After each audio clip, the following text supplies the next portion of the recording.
Sometimes we have good intentions for the sake of Allah subhanahu wa ta'ala, to please Allah subhanahu wa ta'ala, but we mix up our priorities.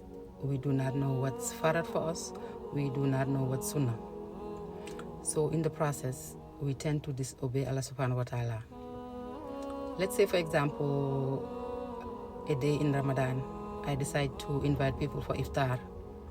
I have all these plans, all these meals that I want to make.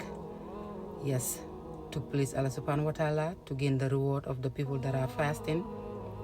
But in the process, I'm busy whole day cooking food, I'm delaying my Salah. It's time to pray Zuhur. I said, I have time, let me rush. By the time I know it, it's Asr time. I said, let me wait. The guests are about to come. People start calling me. I'm on my way.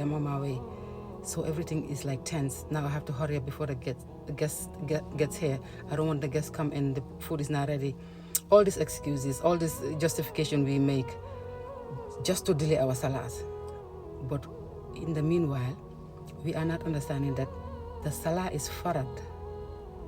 The salah is the most important thing we should be doing right now before feeding the guest. Yes, you get reward for giving somebody food, for helping somebody break their fast, feeding people. You get the reward of fasting. But the salah, praying it at the right time, is farad. It's more important than feeding somebody during iftar. So we have to know what is farad upon us and what is sunnah. So we do not prioritize sunnah on top of farad. And sometimes we say, okay, I want to stay up to do qiyamul layl, to do tahajjud, to do tarawih, and we miss our fajr prayer. Fajr is more important than standing up all night praying qiyamul layl, because there are some things that Allah subhanahu wa ta'ala made obligatory upon us. So we have to understand that.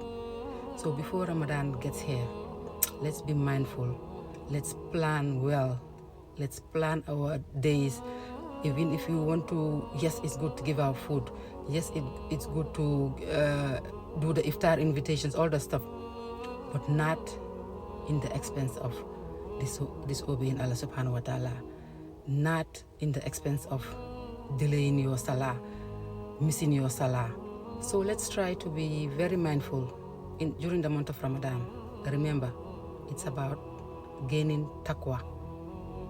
So we have to be very mindful. It's about putting Allah subhanahu wa ta'ala first. It's about Allah subhanahu wa ta'ala being in the equation all the time. Our cultures, we have good things that we do. We give out gifts, we cook food for people, we give out iftars all over, distribute iftars. So let's be mindful and do all of those with ikhlas. Do all of those with ihsan. Because sometimes we tend to do stuff for the sake of people. Like back home, we have this stuff that we do, like the sukuru kor, sukuri ndogo, all those stuff. Let's be very mindful. Yes, it's good to give out all those stuff. But why, ask yourself, why am I giving this out? Who am I giving this out for? This action that I'm doing, it's for who? Is it for people to praise me?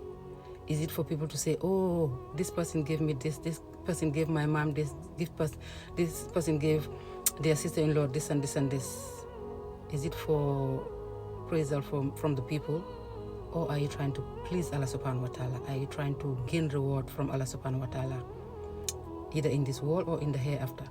So let's be very mindful and try to have ikhlas in whatever we do, sincerity and ihsan. Know that whatever we are doing, Allah subhanahu wa ta'ala is watching us. Whatever we are doing, Allah subhanahu wa ta'ala sees us. So let's try to be sincere in whatever we do during the month of Ramadan, so that our deeds will not go to waste. May Allah subhanahu wa ta'ala grant us life to witness the month of Ramadan. May Allah subhanahu wa ta'ala grant us sincerity, grant us ikhlas and ihsan. Until next time, assalamu alaikum wa rahmatullahi wa barakatuhu.